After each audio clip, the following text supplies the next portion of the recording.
사무엘하 10장 1절에서 3절까지 말씀 함께 읽겠습니다. 그 후에 암몬 자손의 왕이 죽고 그의 아들 하눈이 대신하여 왕이 되니 다윗이 이르되 내가 나하스의 아들 하눈에게 은총을 베풀되 그의 아버지가 내게 은총을 베푼 것 같이 하리라 하고 다윗이 그의 신하들을 보내 그의 아버지를 조상하라 하니라. 다윗의 신하들이 암몬 자손의 땅에 이름에 암몬 자손의 관리들이 그들의 주 하눈에게 말하되 왕은 다윗이 조객을 당신에게 보낸 것이 왕의 아버지를 공경함인 줄로 여기시나이까? 다윗이 그의 신하들을 당신에게 보내 이 성을 엿보고 탐지하여 함락시키고자 함이 아니니까 하니. 아멘. 하나님은 우리를 은혜로 통치하시는 은혜의 하나님이십니다. 믿으십니까? 하나님의 선하심을 믿는 것, 오늘 말씀에서 굉장히 중요한 믿음입니다. 그래서 하나님은 그 통치를 구현하시기 위하여 왕을 세우신 것입니다. 그래서 그 왕이 은혜로 그 땅을 다스리는 것이죠. 그래서 사울의 집, 원수의 집입니다. 내가 그의 집에 은총을 베풀리라 했던 것이었고, 또 이번에 사무엘하 10장에서는 이방인인 암몬 자손에게 은총을 베풀리라, 그 하나님 은혜가 어디까지 가는가를 우리에게 보여주는 대목이 아닐 수가 없죠. 그런데 오늘 본문은 암몬 왕 나하스가 죽은 그런 배경에서 벌어진 내용이죠. 새벽에 아람이니 모압이니 암몬이니 에돔이니 헷갈리는데, 여러분, 암몬, 그의 나하스, 우리가 사무엘상 할 때 한번 다룬 적이 있었던 왕입니다. 11장에서 이 나하스가 길르앗 야베스 땅에 쳐들어와서 이 사람들 오른쪽 눈을 다 빼서 그리고 오면 내가 언약을 맺어주리라, 이렇게 모욕을 했던 그 왕이에요. 그때 사울이 그 말을 듣고, 사울과 여러분 길르앗 야베스는 아주 특별한 관계죠. 베냐민 지파와. 그 말을 듣고 여호와의 영에 감동이 되어서 이스라엘의 30만 명, 유다의 3만 명, 33만 명 모아서 그들을 구원해 주러 가죠. 크게 이깁니다. 그리고 그 전쟁의 승리를 기반으로 해서 바로 그때 왕이 되는 것이에요. 그것이 암몬왕 나하스. 그러니까 나하스와 사울은 원수, 또 암몬과 이스라엘은 원수지간이었어요. 그런데 사울이 다윗을 미워해서 그랬는지 어쨌는지 성경에서는 우리가 다 알 수는 없지만, 나하스와 원수된 이 사울과 원수된 나하스가 다윗과는 좋은 관계를 가진 것처럼 보입니다. 언젠가 이 사울에게 도망 다닐 때 그가 도와줬는지 어쨌는지 좋은 관계를 맺고 있었어요. 그래서 이제는 나도 그들에게 은총을 베풀리라, 이렇게 말한 것이. 나하스가 죽고 그의 아들 하눈이 왕이 되니까 이제 조상차, 문상차, 신하들을 보내는 것입니다. 여러분, 지금 이때 다윗은 주변에 있는 나라들과의 전쟁에서 다 승리하고 패권을 장악하고 조공을 받고 있었던 제왕이었습니다.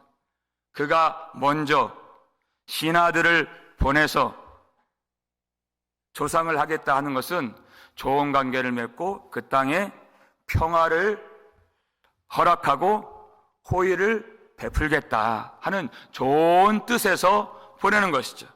그래서 군사를 보내는 것이 아니라 신하를 보내는 것입니다. 신하는 다윗의 이름으로 가는 사신들이죠. 다윗이 가는 거나 진배 없는 그런 신하들을 보내는 것이에요. 그런데 이 사람들이 그 다윗의 신하들을 어떻게 대우합니까? 오늘 이 3절에 좀 주목했으면 좋겠습니다. 읽겠습니다. 암몬 자손의 관리들이 그들의 주 한운에게 말하되 왕은 다윗이 조객을 당신에게 보낸 것이 왕의 아버지를 공경함인 줄로 여기시나이까? 다윗이 그의 신하들을 당신에게 보내 이 성을 엿보고 탐지하여 함락시키고자 함이 아니니까 하니. 이렇게 얘기를 했어요. 자, 그 다윗의 사신들과 이제 왕이 된 한운 사이에 관리들이 있는데, 관리들이 지금 한운에게 의심을 갖도록 만들어주고 있죠. 다윗의 신하들을 다윗이 보낸 것은 조상하기 위해서 위문차 보낸 것이 아니라 이 땅을 탐지하고 이 땅을 빼앗으려고 보낸 것입니다. 그걸 모르십니까? 그걸 들으니까 그 의심이 확 들어오는 것이에요. 여러분, 다윗이 사신을 보낸 그 본의는, 그 본심은 이 땅에 평화를 주고 은총을 베풀기 위해서 보낸 것이죠. 그러니까 이 사신들이 왔다는 것은 복된 소식인 것이에요. 복음이 온 것입니다. 여러분, 이 3절 말씀이 하나님이 이 땅에 복음을 주실 때 그 복음을 받아들이는, 그런데 그 은혜를 받아들이지 않는 사람들의 태도를 말하는 것입니다. 그 복된 소식을 받을 때 그들이 마음이 닫혀지고 의심이 나고 그 복음을 내쳐버리는 그 태도를 말하고 있는 것이에요. 보이지 않는 하나님은 이 땅에 하나님의 통치를 구현하시기 위하여 왕을 세우시고 제사장을 세우시고 선지자를 부르시고 보내시죠. 그때 사람들의 반응이 어떠한가? 여러분, 엘리야 시대 때 열왕기상 18장을 보면 그때 왕이 아합이죠. 아합이 그의 아내 이세벨과 같이 이 나라를 지독한 바알과 아세라 숭배하는 우상 숭배 국가로 만들어버려요. 그리고 주의 선지자들을 무참히 이 아합과 이세벨이 죽여버립니다. 그런데 그 아합 왕이 이제 하나님의 선지자 엘리야를 처음 대면하는 것이, 뭐라고 아합이 말을 했는지 여러분 기억나세요?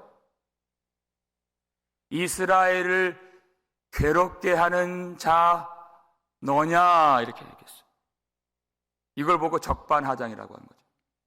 누가 지금 이스라엘을 괴롭게 하고 지금 죽음의 구렁으로 지금 몰아가고 있습니까? 이 왕, 하나님의 정의와 공의로 행하지 않고 우상으로, 멸망으로, 죽음으로 빠뜨리고 있는 이 아합이, 이세벨이 이 이스라엘을 괴롭게 하죠. 이스라엘을 괴롭게 하는 자여 너냐. 근데 그 직전에 오바댜라고 하는 사람이 엘리야를 만나고 똑같은 형식으로 그 질문형으로 인사를 해요. 뭐라고 그 사람은 엘리야를 보고 인사를 했느냐? 7절 말씀 볼까요? 읽겠습니다. 오바댜가 길에 있을 때 엘리야가 그를 만난지라 그가 알아보고 엎드려 말하되 내 주 엘리야여 당신이시니까 하는 것이죠.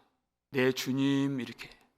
여러분, 이 주라고 하는 말은 하나님을 부를 때 쓰는 말이죠. 자, 이 사람은 3절을 보니까 하나님을 경외하는 사람이라고 했어요.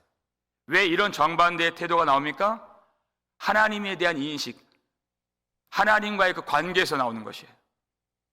이 사람은 주의 선지자가 죽을 때 목숨을 걸고, 이 오바댜는 이 아합의 신하입니다. 근데 목숨을 걸고 그들을 숨겨주고 먹을 것들을 공개해주고 그들을 보호해준 사람이에요.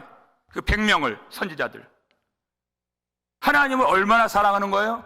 그 하나님을 사랑하는 마음이 하나님의 종 엘리야를 보았을 때 그 앞에 엎드려서 하나님 보듯이 하는 거예요. 하나님 앞에 우리가 엎드리잖아요.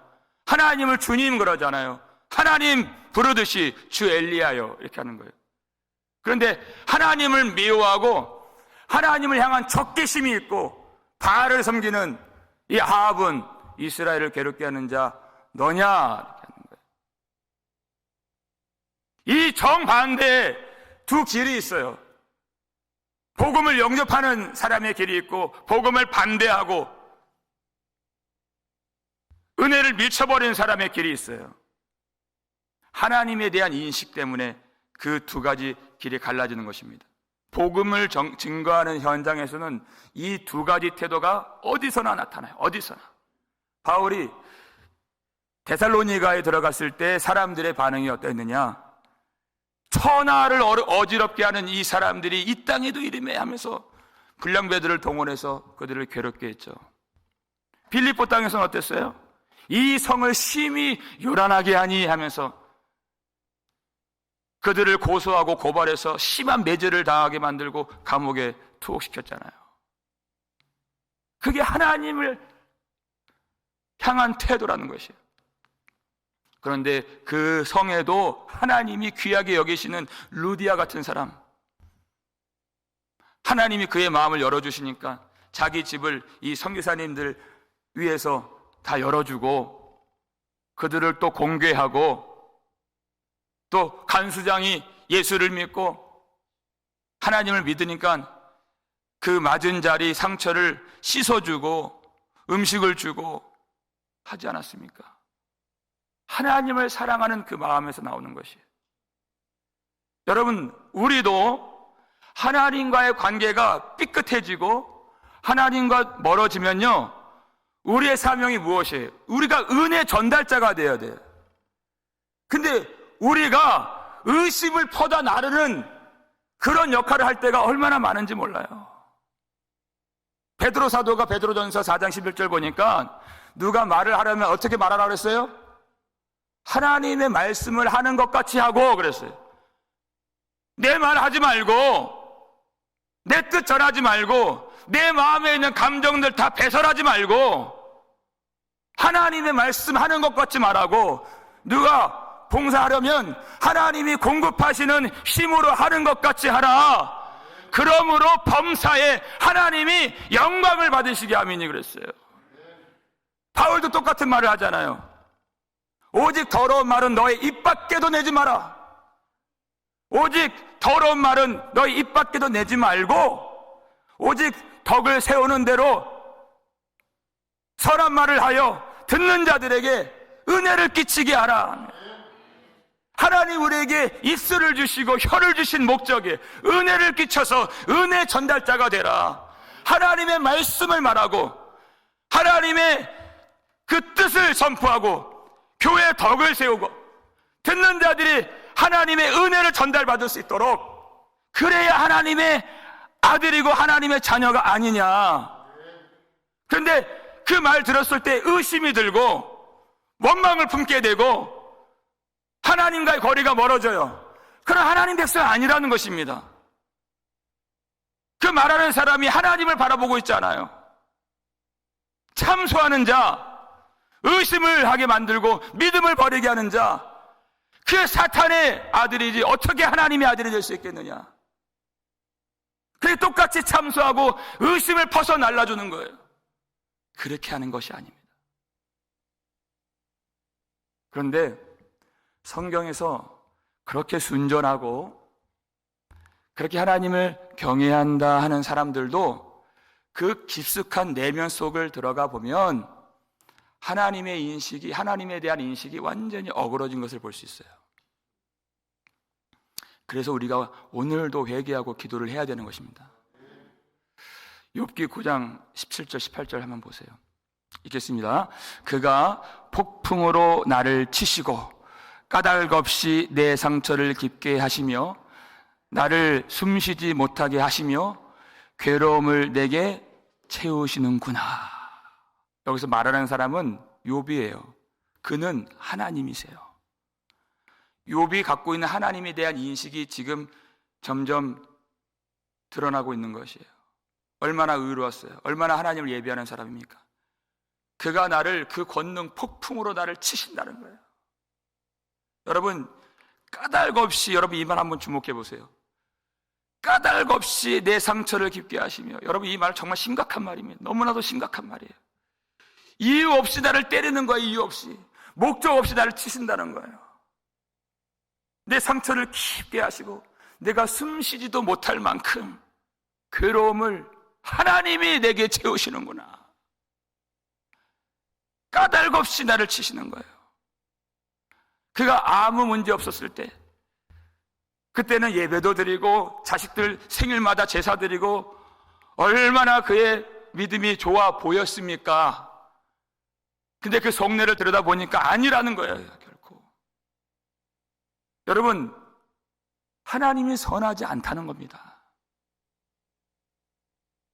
창조주가 불의하시다, 그 뜻이에요. 여러분, 누가 까닭 없이 치죠? 요즘 신문기사에 나오는 그 묻지마 폭행, 그렇죠? 깡패나 그렇게 하는 거예요. 까닭 없이 친다는 겁니다. 깡패처럼, 불량배처럼. 하나님이 좋지 않다는 거예요.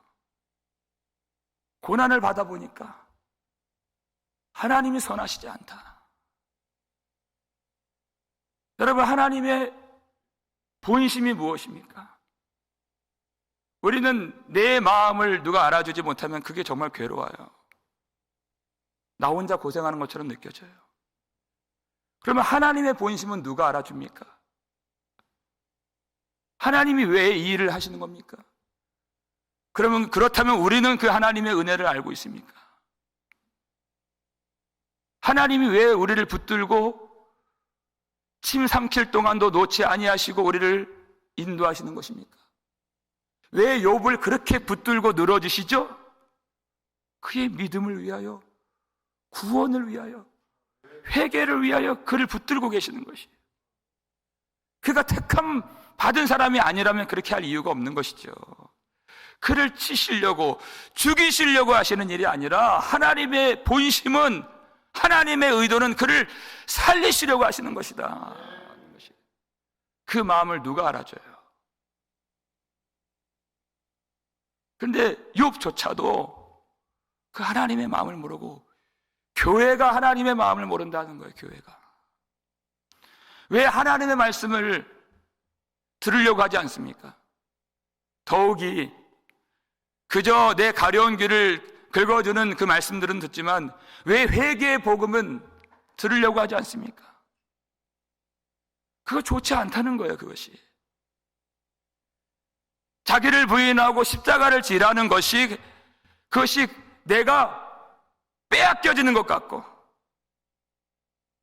내게 손해를 주는 것 같은, 나에게 복음으로 들려지지 않는다는 것입니다. 하나님이 교회에서조차도 문전박대를 받으신다는 거예요. 하나님의 본심이 무엇이고 하나님의 그 의중과 마음이 무엇인가, 그 믿음이 있는 자가 있느냐. 하나님이 우리 스스로 회개를 못하니까 욥처럼 그를 끌고 가시는 것입니다. 내가 스스로 부인하지 못하니까, 내가 스스로 회개 못하니까 하나님이 그를 끌고 가시는 길이 바로 욥기예요. 욥기. 근데 그 과정에서의 그 고백이 하나님이 선하지 않다, 그렇게 말을 하는 것입니다.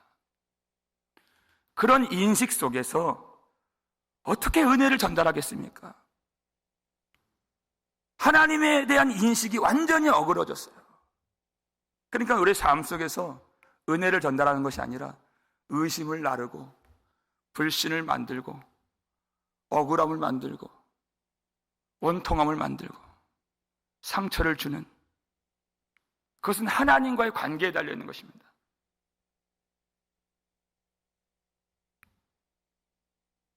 여러분, 우리가 그래서 십자가를 바라보는 것입니다.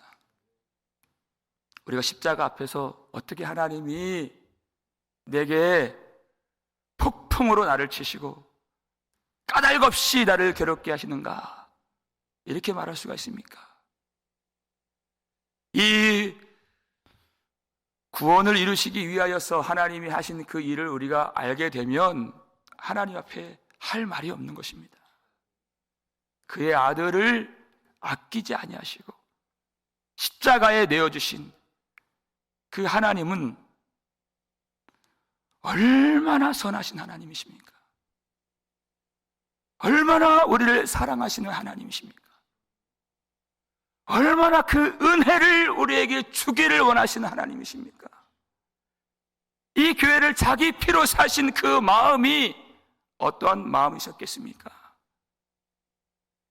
사랑하는 여러분, 오늘 이 아침에 우리가 하나님 앞에서 십자가를 바라볼 때 하나님에 대한 모든 오해와 원망과 의심과 억울함이 다 벗어지고 성령께서 밝은 복음의 빛을 비추어 주셔서 하나님의 본심이 무엇인가를 깨닫고 하나님이 우리를 얼마나 사랑하시는가, 얼마나 선하신 좋으신 하나님이신가, 오늘 이 아침에도 회개를 통하여 알아감으로 우리에게 만 가지 은혜를 주신 그 하나님, 영원히 사랑하며 섬길 수 있는 우리 교회가 되기를 주의 이름으로 축원합니다.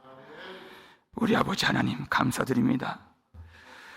문 밖에 서서 오늘도 두드리시고 오늘도 복음을 전해주시는 주님, 주님을 외면하지 아니하고 못 들은 채 하지 않도록 주님이 불러주시는 그 음성, 그 사랑의 음성을 우리가 물리치지 않도록 도와주시옵소서. 우리를 빼앗고 억누르고 괴롭게 하고 치시고 죽이려고 이 회개의 복음을 주신 것이 아니요, 우리로 참으로 살고 영생을 누릴 수 있도록 주신 이 생명의 말씀을 더 이상 외면하지 않도록 도와주시옵소서. 아버지 하나님, 하나님의 본심을 아는 자가 있나이까? 그저 내 상처받은 것, 내 어려운 것, 내 형편, 내 사정밖에 알지 못하는 이기적이고 자기밖에 알지 못하는 나를, 우리를 용서해 주시고 불쌍히 여겨주시고 이런 자기라는 감옥에서 벗어나서 생명의 자유를 누리며 우리 주 예수 그리스도 걸어가신 그 십자가의 길 우리도 걸어갈 수 있도록 이 시간 능력을 주시고 지혜를 주시고 하나님 은혜로 우리를 다스려 주시옵소서. 그 은혜가 없이는 우리가 주님의 길 걸어갈 수가 없사오니 아버지 하나님, 그 죄악의 사슬에서 더 이상 묶임 바 되지 아니하고 하나님의 은혜의 통치로 이제는 다른 사람의 종이 되고 이 복음을 기뻐하고 하나님 은혜의 전달자의 사명 감당할 수 있도록 도와주시옵소서. 더러운 말 입 밖에도 내지 아니하고 덕을 세우는데 소용되는 대로 선한 말을 하여서 듣는 자들에게 은혜를 끼치며 우리가 말을 할 때 하나님의 말씀을 하는 것 같이 하나님의 말씀만 전하는 우리의 삶이 되게 하여 주시옵소서. 그래서 하나님과 멀리 있던 사람들도 우리가 대면하여 우리가 말할 때마다 그들이 하나님을 알 수 있도록 하나님과 가까이 나올 수 있도록 도와주시고 먼저 우리 속에 있는 의심, 우리 속에 있는 원망들이 다 비워지고 버려질 수 있도록 오늘도 십자가 바라보며 회개하며 나아갈 때 하나님 우리에게 긍휼과 자비와 은혜를 베풀어 주시옵소서. 하나님의 선하심이 우리 마음 가운데 깊이 뿌리 박힐 수 있도록 도와주시고 하나님의 인자하심이 우리 마음의 장막이 되어서 그 은혜 장막 가운데 날마다 살아갈 수 있도록 도와주시옵소서. 하나님, 우리가 아무 문제 없을 때에는 평안히 예배를 드릴 수 있지만 고난을 받을 때, 질병으로 고통할 때 하나님, 하나님의 뜻을, 하나님의 본심을 오도하고 오해할 때가 있습니다. 하나님, 그때에도 믿음 잃지 아니하도록, 흔들리지 아니하도록 하나님, 우리가 흔들릴 때에도 욥처럼 우리를 놓지 말고 붙잡아 주시옵고 끝까지 이 회개의 길, 믿음의 길 걸어갈 수 있도록 내 능력이 아닌 하나님의 보호하심 가운데 인도함 받을 수 있도록 우리를 도와주시옵고 쓰러진 자들을 다 일으켜 세워주시고 오늘 아버지 하나님 다시 하나님의 크신 사랑과 하나님의 인자하심, 하나님의 긍휼하심을 깨달을 수 있는 복된 아침 되게 하여 주시옵소서. 하나님이 주신 은혜로 넉넉히 모든 어려움들을 이길 수 있도록 도와주시고, 모든 상황 속에서 어떤 처지 속에서도 아버지 신실한 믿음으로 주님을 찬양하며 그 가운데 하나님 앞에 감사하며 우리에게 만 가지 은혜를 주시고 만복을 주실 하나님을 찬양하는 모든 하나님의 백성들과 후손들 다 되어질 수 있도록 축복하여 주시옵소서. 하나님, 질병 가운데 고통하는 자들 능히 이길 수 있도록 힘을 주시고, 아버지 하나님, 우리가 또한 위로하고 또한 그들을 위하여서 보이지 않는 곳에서도 기도하오니 그 기도를 하나님 응답하여 주시옵소서. 감사를 드렸고 우리를 구속해 주신 예수 그리스도의 이름으로 축복하며 기도 올리옵나이다. 아멘.